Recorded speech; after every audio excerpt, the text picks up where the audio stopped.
Top 3% ľudí takto uvažujú o sebe aj o iných. Aj keď ste zamestnancom? Áno, najcennejšími zamestnancami sú ľudia, ktorí preberajú zodpovednosť. Vedia, že sú zodpovední za seba, za svoj výkon a chcú zodpovedať aj za svoje výsledky. Pristupujú k firme, pre ktorú pracujú, ako keby ju vlastnili. Mnoho zamestnaných ľudí si myslí, že nemôžu byť finančne nezávislí a naopak vy hlásate, že každý z nás v akejkoľvek profesii môže byť finančne nezávislý. Tak ako to máme spraviť? Môžete byť stále nezávislí a ponúkam vám spôsob. Bez ohľadu na to, v akej pozícii pracujete, robte stále viac, než za čo vám platia. Pracujte na sebe a na výsledkoch viac, než sa od vás očakáva a budete napredovať. Robia to všetci úspešní ľudia, úspech vám garantujem. Vy ste učili ľudí pozorovaním úspešných ľudí a zistili ste, že mimoriadne úspešní ľudia sa riadia podľa určitých rituálov. Môžete mi povedať tie, ktoré sú najdôležitejšie? Práve som dopísal knihu o zvykoch sebadisciplinovaných. Veľmi úspešní ľudia sú disciplinovanejší ako iní. Plánujú svoju prácu, vstávajú veľmi skoro ráno, sústreďujú sa výhradne na najvyššie priority a na ciele, ktoré ich privedú k hodnotným výsledkom. Tvrdo a disciplinovane robia viac a dlhšie ako priemerní ľudia. Disciplína je veľmi užitočný životný návyk. Chcela by som sa disciplíny dotknúť, pretože mnoho ľudí si myslí, že disciplína je niečo, s čím sa rodíme, alebo k čomu sme boli vychovávaní. Naopak, vy si myslíte, že disciplínu sa dá natrénovať? Mám pre vás otázku. Rodíme sa tak, že sa vieme bicyklovať, šoferovať auto, prípadne ovládame počítač. Toto sú všetko schopnosti, ktoré sa učíme. Môžete same o seba naučiť disciplíne alebo akejkoľvek inej schopnosti. Vaše možnosti učiť sa nové zručnosti sú nekonečné. Všetko závisí od vás. Sú však určité limity a to sú časové limity. Každý z nás má len k dispozícii niekoľko hodín do dňa a v tomto je svet a život veľmi férový. Vy ste absolútnym guru v time managemente. Čo by ste poradili našim divákom? Ako manažovať svoj čas tak, aby sme boli spokojní, harmonickí a vyrovnaní? Well, yes, this is a subject I have worked on for 30 years. Pracoval som na tomto probléme 30 rokov. Zistil som, že kvalita vášho života závisí od toho, ako riadite svoj čas. Nešťastní ľudia manažujú svoj čas hrozne. Úspešní a šťastní ľudia manažujú svoj čas dôsledne. Tu je riešenie. Najdôležitejšie na riadení času je určenie priorít. Rozhodnete sa, čo je prvoradé a menej podstatné, určite si priority. Kľúč k úspechu vedie cez zistenie, čo je najdôležitejšie pre váš úspech v tomto okamihu. Robte iba jednu vec naraz, a to tú najdôležitejšiu. Ak ste schopní to spraviť, zbavíte sa neduhov a docielite, čo chcete.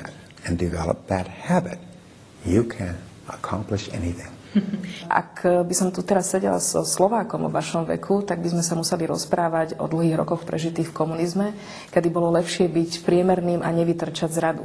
Vy naopak učíte ľudí, ako byť nadpriemerný a ako žiť na svoj plný potenciál. Čo by ste tým 50-60 ročným mužom a ženám na Slovensku poradili? Ako žiť naozaj naplnený život?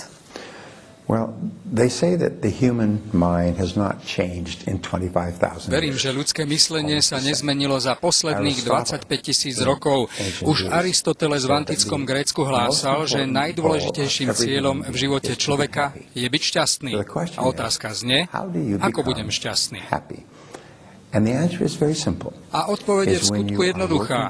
Ak pracujete na naplnení cieľa, na ktorom vám veľmi záleží, napríklad pokojne aj na upratovaní vášho domu v sobotu, tak dosiahnutím výsledku získavate aj pocit šťastia. Keď vidíte, ako vám práca ide od ruky, neustále sa zlepšujete, napredujete k svojim cieľom, dodávam to sebadôveru a pocit šťastia. Každý človek je tvorcom svojho šťastia tak, že denne pracuje na naplnení svojich predstav a neustále sa zdokonaľuje.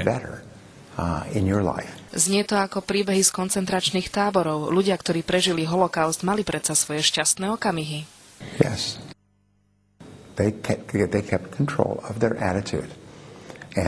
Áno, pretože mali pod kontrolou svoj pohľad na vec. Vždy máme na výber. A dnes, keď už nežijete v komunizme, máte viac možností. Dívať sa na iné príležitosti, nové výzvy si vyžaduje nové zručnosti prežitia. Je také príslovie, ktoré hovorí o tom, že prednášame a učíme to, čo sa sami musíme učiť, takže aj vy sa ešte v time managemente stále učíte? Časový manažment je ako fyzická aktivita v posilňovni. Musíte cvičiť denne. V každej chvíli musíte samého seba upozorňovať, že nemôžete tráviť čas aktivitami, ktoré sú pre váš cieľ nepodstatné. Asi musí byť veľmi ťažké pre vaše 4 deti vyrastať s otcom, ktorý je natoľko disciplinovaný, ktorý tak prezieravo dokáže narábať so svojím časom a so svojou energiou. Podarilo sa vám ich naučiť všetkým týmto dovednostiam?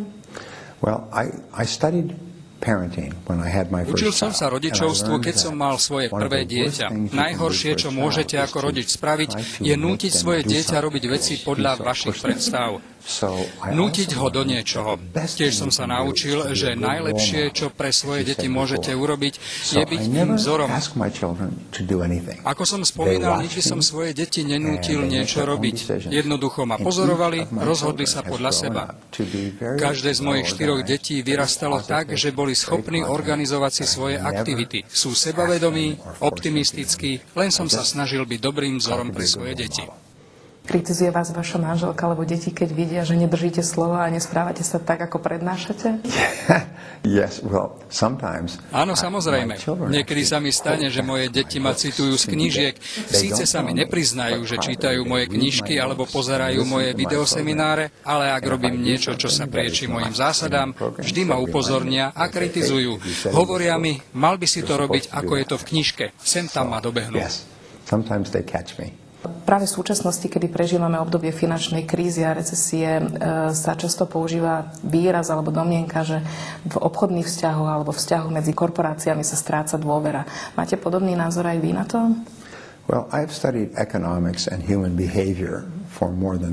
Študoval som ekonómiu a psychológiu viac ako 30 rokov. Zistil som, že spoločnou črtou všetkých ľudí je túžba mať viac. Chcú viac peňazí, chcú byť úspešnejší a to, čo ich brzdí, sú prekážky, ktoré si vytvoria vo svojej vlastnej hlave. Tak ako ste to mali za komunizmu. Ľudia mali svoje ambície, ale museli ich okresať. Dnes všade vo svete, v Číne, v Spojených štátoch, na Slovensku, všade chcú byť ľudia úspešnejší. A keď regule, zákony umožňujú finančným inštitúciám mať viac, chcú zbohatnúť čo najrýchlejšie. Podobne ako sa banky snažili rýchlo zbohatnúť za ostatné 2 roky. Je to prirodzené správanie ľudí. Je bežné, že ľudia potom to túžia. Ak majú príležitosť zbohatnúť rýchlo, zhostia sa jej.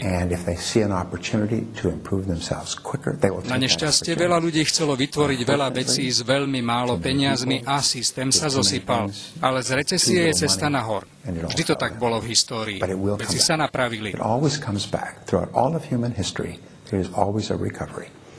Je dôležité, aby ľudia rástli rýchlo. Budete prednášať prevažne manažérom, ktorí majú 30-40 rokov. Nebudete tam vidieť v auditóriu ľudí vášho veku. Čaká ich 20-25 rokov aktívneho života a práce v biznise. Všetci chcú všetko robiť veľmi rýchlo. Rýchlo zbohatnúť a rýchlo rásť. Je tá rýchlosť naozaj natoľko dôležitá?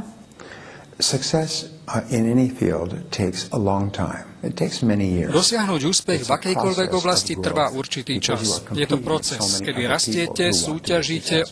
Osobne neverím na rýchly alebo ľahko dosiahnuteľný úspech. Pravda je však taká, že úspešní ľudia sú netrpezliví. Chcú napredovať rýchlo a to je dobré, lebo ich to núti byť akční. Obzrú sa späť na obdobie pred 10 rokmi, teší ich vedomie, že keby neboli netrpezliví, keď mali 20 rokov, dnes by neboli úspešnými. Pravda je totiž taká, že väčšina ľudí, takých 80%, sú leniví. Nič ich nemotivuje, nenapredujú a nebudú úspešní. Máte nejaké vysvetlenie preto, prečo sú niektorí ľudia naozaj veľmi ambiciózni, náruživí a chcú dosiahnuť veľa a potom tá väčšina, alebo drvivá väčšina sú jednoducho leniví? Prečo to tak je? Odpoveď sa týka vzorov. Ak máte svoj vzor, aj svoje ambície, to je váš štandard, ktorý chcete dosiahnuť. Keď vyrastáte v rodine, kde ľudia okolo vás zabíjajú čas pozeraním televízie a pitím po večeroch, prirodzene si to pamätáte ako vzorec správania a veríte, že to tak má byť, že takto ľudia majú žiť. Ak vyrastáte v rodine, kde rodičia riešia problémy, napredujú, čítajú, objavujú veci, tak už v dospelosti viete, že chcete minimálne takto žiť. Na to máme vzory v živote.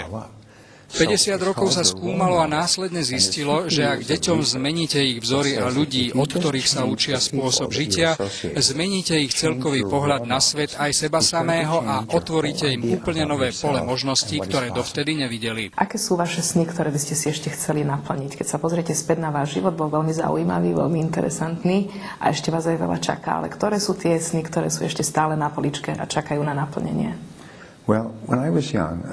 Keď som bol mladý, nemal som ľahký štart do života. Bol som chudobný a bez peňazí dlhé roky, až kým som nepochopil zákonitosť príčiny a následkov. Ak som chcel byť úspešný ako predajca, musel som začať pracovať tak, ako denne tvrdo dreli moji úspešnejší kolegovia. Odpozeral som a osvojil som si ich návyky. Pochopil som, že sa viete naučiť čokoľvek z týchto zručností, ktoré vás dovedú k naplneniu vášho cieľa.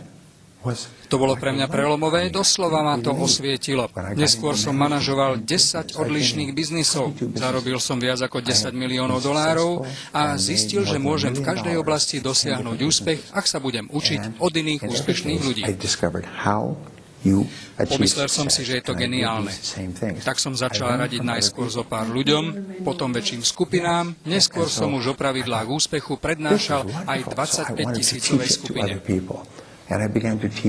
Vytvoril som učebnice, viac ako 500 audio a video seminárov, napísal som knihy pre manažérov, prednášal som viac ako 5000 seminárov po svete a môj odkaz bol stále ten istý. Presviedčal som ľudí, že sa všetko dá naučiť a dosiahnuť tak akýkoľvek cieľ. Toto je najhodnotnejšia vec, ktorú som sa v živote naučil a chcel som sa s ňou podeliť s mnohými ľuďmi. Splnil sa mi sen. Aké dedičstvo by ste chceli za sebou zanechať?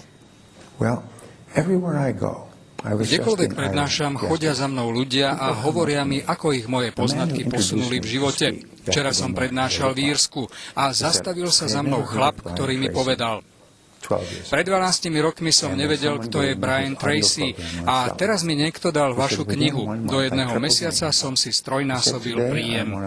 Dnes som jeden z najlepšie platených ľudí vo svojej branži v krajine. Žijem v dome svojich predstav, jazdím na peknom aute, mám rodinu a dovolenkujem na miestach, kde som vždy chcel byť. Od Briana Tracyho som sa totiž naučil, ako môžem aj ja úspešne predávať. Dedičstvo, ktoré chcem za sebou zanechať, je, že naučím ľudí tieto postupy. Osvoja si ich, zmenia svoj život a bude sa im dariť. A toto je ten moment, kedy sa smeje duša Briana Tracyho? Je to dôležitejšie ako peniaze alebo čokoľvek iné. Neuvažujem nad peniazmi tak veľa. Keď už máte určitý obnos a nemusíte sa obávať o prežitie, neuvažujete nad peniazmi. Keď ste pod touto hranicou, myslíte na peniaze stále. Mojou jedinou prácou je cestovať a učiť to ľudí, lebo im chcem pomôcť. Preto som aj na Slovensku, mám skvelé nápady pre vedúcich firiem a majiteľov, viem im poradiť, ako napredovať. Som tu pre nich, pre ich úspech.